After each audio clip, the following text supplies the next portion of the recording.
Travel with যাযাবর চ্যানেলে আপনাদের স্বাগত। অমরনাথের যাত্রাপথের দ্বিতীয় পর্বে আজ আমরা আলোচনা করব জম্মু থেকে আমরা কিভাবে পেহেলগাঁও পৌঁছালাম। প্রথমেই বলে রাখি, জম্মু স্টেশন থেকে পেহেলগাঁওয়ের ডিস্টেন্স 235 কিলোমিটার মতো। আমরা NH-44 ধরে এগিয়ে যাব। আমরা প্রথমেই জম্মু তাওয়াই স্টেশন থেকে বেরিয়ে সিম কার্ড সংগ্রহ করে আমরা বেরিয়ে পড়লাম ক্যাব খোঁজার কাজে। প্রথমে বলে রাখি, জম্মু থেকে পেহেলগাঁও পর্যন্ত ভাড়া আনুমানিক 5,000-এর আশেপাশে হতে পারে। NH-44 ধরে আমাদের গাড়ি এগিয়ে চলেছে। আজকে আমাদের প্রথম লক্ষ্য বিকেল 3:30-র মধ্যে শেষ চেকপোস্টটা অতিক্রম করা, না হলে আমাদেরকে সেখানেই আটকে দেবে। পেহেলগাঁও আমরা আজকে আর পৌঁছতে পারবো না। যে কথা বলতে বলতে আমরা প্রবেশ করেছি শ্যামাপ্রসাদ মুখার্জি টানেলে। এটি ভারতের দীর্ঘতম টানেল। এর দৈর্ঘ্য 9.28 কিলোমিটার। এটি 44 ন্যাশনাল হাইওয়ের মধ্যেই পড়ে। জম্মু স্টেশন থেকে আমরা যতই পেহেলগাঁওয়ের দিকে এগোচ্ছি, ক্রমশ পাহাড় আমাদের কাছে আসছে। আস্তে আস্তে নীল আকাশ এবং কাশ্মীরের প্রাকৃতিক সৌন্দর্য আমাদের চোখে আস্তে আস্তে ধরা দিচ্ছে। হ্যাঁ, পৃথিবীর মধ্যে যদি স্বর্গ বলে কিছু থেকে থাকে, সেটা কাশ্মীর। সকলে পৃথিবীর দূর দূরান্ত থেকে মানুষ এই প্রকৃতির টানে এখানে বারবার ফিরে আসে। অথচ এই ভূস্বর্গই হয়েছে বারবার রক্তাক্ত। সদ্য 2025 সালের 22শে এপ্রিল কাশ্মীরের অনন্তনাগ জেলার পেহেলগাঁওয়ের কাছাকাছি বৈশরণ উপত্যকায় ঘটে গেছে এক নারকীয় হত্যালীলা। পাকিস্তানের সন্ত্রাসবাদী দল বেছে বেছে 26 জন নিরীহ ভারতীয়কে হত্যা করে এবং এই ঘটনায় প্রায় 20 জন মানুষ হতাহত হন। তারপরেও আমরা আমাদের সিদ্ধান্তে অনড় থাকি। এই দুর্বৃত্ত সন্ত্রাসবাদীদের কাছে কোনোভাবেই মাথা নত করা যাবে না। আমরা আমাদের যে যাত্রা 17 জুলাই, আমরা আমাদের যাত্রার ডেট কোনোভাবে স্থানান্তরিত করিনি। অনেকে বিভিন্নভাবে আমাদেরকে বারণ করেছিল, আমাদের পরিবার পরিজনেরা, কিন্তু আমরা আমাদের সিদ্ধান্তে অটল থাকি। কারণ এই দুর্বৃত্তদের এই আক্রমণ ক্রমশ বেড়েই চলেছে। তাদের ওপর চোখের উপর চোখ রেখে কথা বলাটা খুব জরুরি। এর ফলে এবার অমরনাথ যাত্রায় ছিল একদম নিশ্ছিদ্র নিরাপত্তা। জম্মু স্টেশন থেকে পেহেলগাঁও এই 235 কিলোমিটার যাত্রাপথে যদি মনে করা হয় 100 মিটার অন্তর সশস্ত্র আর্মির সেনা মজুদ ছিল। সমগ্র রাস্তাটা ছিল নিশ্ছিদ্র নিরাপত্তার বলয়ে ঘেরা। আমরা বিশেষ কারণে আমরা কনভয়ের সঙ্গে আসিনি। যেহেতু কনভয়ের সঙ্গে আসলে কিছু বাধ্যবাধকতা থাকে, যেহেতু নির্দিষ্ট সময়ে চেকপোস্ট অতিক্রম করতে না পারলে আমাদেরকে রাস্তাতেই নাইট স্টে করতে হবে। সেই কারণে আমরা স্থির করেছিলাম আমরা পেহেলগাঁও আমরা নিজেদের প্রাইভেট ক্যাবে করেই পৌঁছাবো। সেই কারণেই আমরা খুব তাড়াতাড়ি 4:30-র মধ্যে আমরা পেহেলগাঁওয়ে পৌঁছে যাই। ফলে আমরা একটা দিন এক্সট্রা পেহেলগাঁওয়ে থাকার সুযোগটা পেয়েছিলাম। যেহেতু এই যাত্রাপথে 3টে চেকপোস্ট রয়েছে, এই 3টি চেকপোস্ট আপনি তাদের নির্দিষ্ট সময়ে অতিক্রম করতে না পারলে আপনাকে পরবর্তী চেকপোস্টের উদ্দেশ্যে আপনাকে ছাড়বে না। সেই কারণেই আমরা ক্যাব ভাড়া করে পৌঁছই। কাশ্মীরের প্রাকৃতিক নৈসর্গ দেখতে দেখতে এবার আমরা ঠিক করে ফেলি অমরনাথ যাত্রা কীভাবে সফল করব। অমরনাথ যাত্রা সুষ্ঠুভাবে সফল করতে হলে দরকার সঠিক পরিকল্পনা। অমরনাথ যাত্রার রেজিস্ট্রেশন হয়ে গেলে প্রথমেই আপনাকে ভাবতে হবে কত দিনে আপনি এই যাত্রা শেষ করতে চান। সেই মতো ট্রেনের বা প্লেনের টিকিট করতে পারেন। অমরনাথ গুহা পৌঁছানোর জন্য 2টি পথ রয়েছে। একটি পেহেলগাঁও হয়ে চন্দনওয়ারি, সেই পথ দিয়ে আপনি গুহায় পৌঁছে যেতে পারবেন। এই রাস্তা দিয়ে গেলে সময় লাগবে 3 দিন। অন্য একটি পথ রয়েছে বালটাল দিয়ে। এই রাস্তা দিয়ে গেলে আপনার সময় লাগবে 1 দিন। একটি কথা প্রথমেই বলে রাখি, অমরনাথ গুহার সামনে রাত্রিযাপনের কোনো জায়গা নেই, এখানে কোনো হোটেল বা টেন্ট কোনো রকমের রাত্রি কাটানোর জায়গা নেই। আপনাকে সেই দিনই অমরনাথ গুহা দর্শন করে ফিরে আসতে হবে। আপনি যদি পশ্চিমবঙ্গের কোনো একটি জায়গা থেকে ট্রেনে করে যান, তাহলে প্ল্যানটি অনেকটা এই রকম হবে। প্রথম দিন কলকাতা থেকে ট্রেন, এই যাত্রাপথে 48 ঘন্টা সময় লাগে।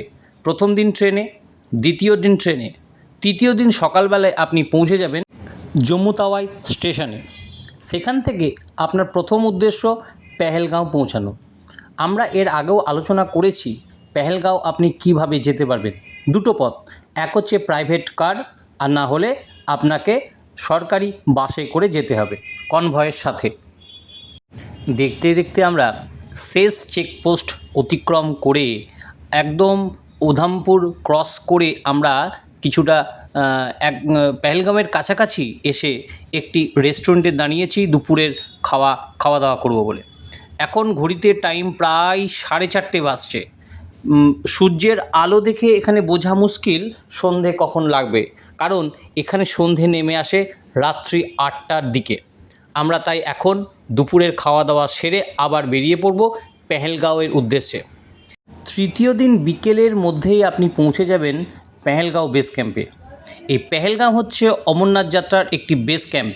এখান থেকেই সমস্ত সিস্টেমটা পরিচালিত হয়। আমরা বিকেলবেলাটা পেহেলগাঁওয়ের লিডার নদীর ধারে এবং তার আশেপাশেটা ঘুরে আমরা দারুণভাবে উপভোগ করলাম। পরের দিন সকালবেলায় খুব ভোর 4টের সময় আমরা প্রাইভেট কার না নিয়ে যে শেয়ার গাড়ি, তাতে করে চন্দনওয়াড়িতে পৌঁছে যাই। এই চন্দনওয়াড়ি হচ্ছে প্রথম চেকপোস্ট, যেখান থেকে আপনি অমরনাথ যাত্রা শুরু করবেন, অর্থাৎ হাঁটাটা শুরু হবে। খুব সকালবেলায় ভোর 3টে থেকেই মোটামুটি আপনি এখানে শেয়ার কার পাবেন, ভাড়া 200 টাকার আনুমানিক, এবং এই দূরত্বটা হচ্ছে 12 কিলোমিটার মতো। পঞ্চম দিন সকালবেলায় আমরা চলে গেলাম চন্দনওয়াড়ি। তখন সকাল 5:30। আমরা হাঁটা শুরু করলাম। প্রথম দিনের হাঁটার যে পথ, সেটা দূরত্ব ছিল 12 কিলোমিটার। আজকের আমাদের গন্তব্য চন্দনওয়াড়ি থেকে শেষনাগ। পেহেলগামের বেস ক্যাম্পে থাকার জন্য আমরা বেছে নিয়েছিলাম হোটেলকেই। আপনি চাইলে এখানে টেন্টেও থাকতে পারেন, তবে যদি একটু কম্পেয়ার করে দেখেন তবে টেন্টের থেকে হোটেল অনেক ভালো, কারণ টেন্টের এখানে ভাড়া প্রতিজন 600 টাকা করে। সুতরাং আমরা 3 বন্ধু একটি ছোট হোটেল 1200 টাকা দিয়ে, এবং তাতে খুব সুন্দর ব্যবস্থাপনা ছিল, আমরা 2 দিনের জন্য সেই হোটেল বুক করে নিয়েছিলাম। চন্দনওয়াড়ি থেকে যখন হাঁটা শুরু হলো, আপনি সেই জায়গাটি দেখলে বুঝতে পারবেন না যেটি এটি পাহাড়ের কোলে অবস্থিত কোনো একটি জায়গা। প্রচুর লঙ্গরখানা, বিভিন্ন রকমের খাবার, বিনা পয়সায় আপনি যা ইচ্ছে খেতে পারেন। তবে সাবধান, আপনাকে 12 কিলোমিটার হাঁটতে হবে এই ভেবেই খাওয়া দাওয়া করবেন। এবং যাত্রাপথে আরও 2-3 জায়গায় লঙ্গরখানা আছে, এবং পর্যাপ্ত পরিমাণ জল এবং টয়লেটের ব্যবস্থাও আছে। ষষ্ঠ দিনের যাত্রাপথ হচ্ছে শেষনাগ থেকে পঞ্চতরণী। এর দূরত্ব 14 কিলোমিটার, এবং পঞ্চতরণী থেকে, অর্থাৎ সপ্তম দিন আমরা পৌঁছে যাব পঞ্চতরণী থেকে অমরনাথ গুহা। সেই দিনই আমাদেরকে অমরনাথ দর্শন করে বালটালে ফিরে আসতে হবে। সেই রাস্তার দূরত্ব 14 কিলোমিটার। অষ্টম দিনটা আপনাকে বালটালেই থাকতে হবে, যদিও তা নির্ভর করবে আপনি সপ্তম দিনে ঠিক কখন বালটালে নেমে আসছেন, কারণ এই রাস্তা অতি দুর্গম এবং 14 কিলোমিটার রাস্তা। এবং অষ্টম দিন বালটালে থাকার পর নবম দিন সকালবেলায় আপনি বেরিয়ে পড়বেন বালটাল থেকে, হয় শ্রীনগর নহলে জম্মু তাওয়াই স্টেশন। এই দুটো পথ পেহেলগাঁওয়ের বেস ক্যাম্প উদ্দেশ্যে। সকালবেলায় মর্নিং ওয়াকে একটু গা গরম করে নেওয়া। এই অঞ্চলের মানুষেরা প্রত্যন্ত খুব গরিব, কিছু হোটেল আছে, এছাড়া ওভারঅল মানুষের জীবন প্রণালী ভীষণ ভীষণ গরিব।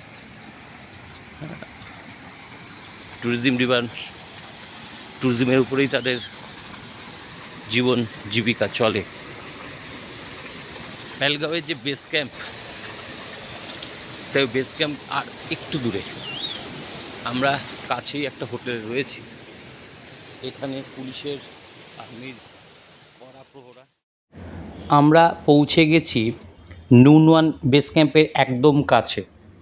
রাস্তার উপর যে ওভারব্রিজটা দেখতে পাচ্ছেন এবং তার বাঁদিকে যে পার্কিং স্লট, ঠিক তার সামনেই রয়েছে শেষ চেকপোস্ট। এই চেকপোস্টে আপনাকে সম্পূর্ণরূপে চেকিং করার পরই আপনাকে সামনে এগোতে দেবে। একটি বিষয়ে সাবধান থাকাই ভালো, চেকপোস্টে কোনো রকমভাবে সিগারেট, বিড়ি বা তামাক জাতীয় দ্রব্য থাকলে তারা কিন্তু এটা কেড়ে নেবে। আমাদের সামনে দিয়ে বয়ে চলেছে লিডার। হ্যাঁ, এটি এই পেহেলগাঁও ভ্যালির সবথেকে আকর্ষণীয় নদী। এই লিডার নদী কোলাহই হিমবাহ থেকে উৎপন্ন হয়ে দীর্ঘ ৭৩ কিলোমিটার পথ অতিক্রম করে অবশেষে ঝিলম নদীতে গিয়ে মিশেছে। এই লিডার নদীর উপত্যকা এবং তার আশেপাশের প্রাকৃতিক সৌন্দর্য এতটাই মনোমুগ্ধকর যে এই স্থান থেকে আপনার উঠে যেতে মন চাইবেই না। এবং এই নদীর ধারেই রয়েছে রাস্তা, এবং রাস্তার পাশেই হচ্ছে নুনওয়ান বেস ক্যাম্প। এই নুনওয়ান বেস ক্যাম্প থেকেই আমাদের অমরনাথ যাত্রার প্রথম যে স্টেপ, সেটা এখান থেকেই চালু হয়। এবং এই বেস ক্যাম্পের মধ্যে রয়েছে একাধিক লঙ্গরখানা, যেখানে আপনি ভারতের বিভিন্ন রকমের খাদ্য আপনি এখানে পেয়ে যাবেন নিখরচায়। এই বেস ক্যাম্পে থাকারও ব্যবস্থা রয়েছে। এই বেস ক্যাম্পে যে টেন্ট রয়েছে, সেই টেন্টে থাকার জন্য জনপ্রতি ৬০০ টাকা করে টেন্ট চার্জ করা হয়।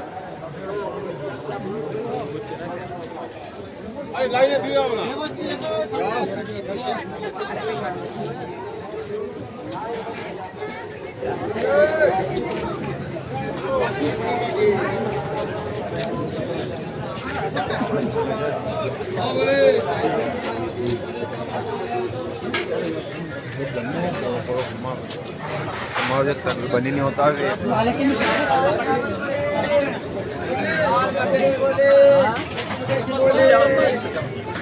वो बाहर नहीं है।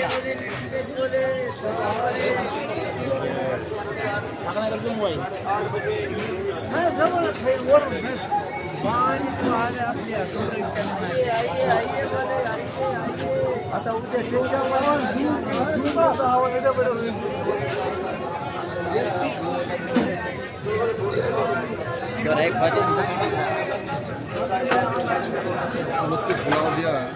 ওই পোলাও খিচুড়ি, ওটা ওটা খিচুড়ি ছিল। হ্যাঁ,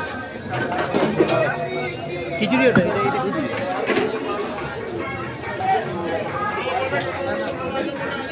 খাবি নাকি কষি? একবারেই খাবি, সেটাই বলছি। আজকে খেয়ে সালা পেট ভার হয়ে গেছে।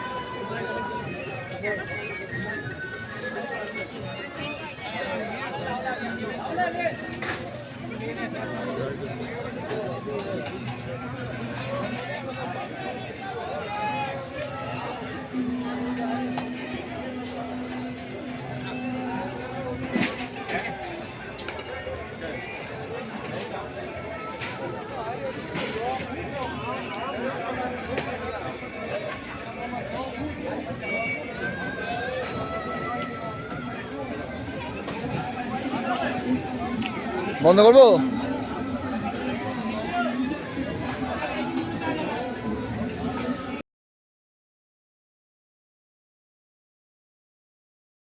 দ্বিতীয় দিন সকালবেলায় আমরা বেরিয়ে পড়েছিলাম একটু মর্নিং ওয়াকে। আমাদের হোটেল থেকে পেহেলগাঁওয়ের যে মার্কেট, সেটা আনুমানিক ২ কিলোমিটার দূরে। আমরা একটি পাহাড়ি রাস্তা ধরে সেই মার্কেটের দিকেই যাচ্ছিলাম সকালের ব্রেকফাস্ট করব বলে। এই যাত্রাপথে একটি জিনিস যেটা আমরা প্রত্যক্ষ করলাম, ১০০ মিটার অন্তর সেনাবাহিনীর জওয়ান এখানে মজুদ রয়েছে। মুর্শিদাবাদের নবাব ঘোড়ায় চেপে টলমল টলমল করছে। ঘোড়ায় চাপার খুব শখ, কিন্তু ঘোড়ায় চাপার পর ওনার রক্ত সব শুকিয়ে গেছে।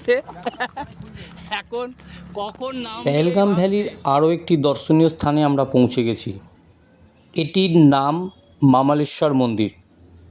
এই মন্দিরটি রোজ সকাল ৯টা থেকে সন্ধ্যে 6টা অবধি দর্শনার্থীদের জন্য খোলা থাকে। এই মন্দিরটি কাশ্মীরি স্থাপত্যের একটি সুন্দর নিদর্শন। এখানে পাথরের উপরে খোদাই করে বিভিন্ন কারুকার্য নির্মাণ করা হয়েছে। খ্রিস্টীয় 4র্থ শতাব্দীতে নির্মিত হয় এই মন্দিরটি। ঐতিহাসিক রাজ কলহনের রাজতরঙ্গিনীতেও এই মন্দিরের উল্লেখ আছে। পৌরাণিক গল্পে কথিত আছে পাণ্ডবদের ভাই নকুল এই মন্দিরটি নির্মাণ করেছিল বলে মনে করা হয়। পেহেলগাম ভ্যালির সুন্দর যে নৈসর্গিক দৃশ্য, তার মাঝে এই মন্দিরটি একটি বিশেষ আকর্ষণ। আপনার অনেকটা সময় এই মন্দির দেখতে এবং এখানকার প্রাকৃতিক সৌন্দর্য উপভোগ করতে করতে সময় কেটে যাবে। যেহেতু আমরা এই অমরনাথ যাত্রার সময়কালে আমরা এই মন্দিরে গিয়েছিলাম, তাই এখানকার নিরাপত্তা ছিল যথেষ্ট আঁটোসাঁটো। চারিপাশে ইন্ডিয়ান আর্মির সৈন্যরা তাদের নিরাপত্তা দিচ্ছিল। আমরা কথা প্রসঙ্গে ওনাদের সাথে কথা বলে জানতে পারি এমন আঁটোসাঁটো নিরাপত্তা সারা বছর যদিও থাকে না, এই নিরাপত্তা বিশেষ এই অমরনাথ যাত্রার জন্যেই দেওয়া হয়েছে। এই সময়কালে এই পেহেলগাঁও ভ্যালি এবং অমরনাথ যাত্রার সমগ্র যাত্রাপথে প্রায় 50,000 অতিরিক্ত ভারতীয় সেনা এখানে মজুত রয়েছে নিরাপত্তা সুনিশ্চিত করার জন্য। সেই কারণেই এই পেহেলগাঁও এবং এই অমরনাথ যাত্রার আশেপাশে সর্বত্র আপনার নিরাপত্তা চোখে পড়বে। যদিও প্রতিটি নিরাপত্তা কর্মী যথেষ্ট সাহায্য এবং হেল্পফুল, আপনার যে কোনো সমস্যা তারা 1 নিমেষেই আপনাকে সহযোগিতার হাত বাড়িয়ে দেবে। এভাবেই আমাদের এই আজকের পেহেলগাঁও ভ্যালি এবং তার সংলগ্ন অঞ্চল ঘোরা আজকে আমরা শেষ করে আগামী পর্বে অর্থাৎ কালকে আমরা বেরিয়ে যাব পেহেলগাঁও থেকে চন্দনওয়ারি, এবং সেখান থেকে শুরু হবে আমাদের প্রথম যাত্রার প্রথম দিনের হাঁটা। আমাদের প্রথম দিনের হাঁটা অর্থাৎ প্রথম গন্তব্যস্থল থাকবে শেষনাগ। দৈর্ঘ্য হচ্ছে প্রায় 12 কিলোমিটার। এই বলেই আমরা আজকের পর্ব এখানেই শেষ করছি।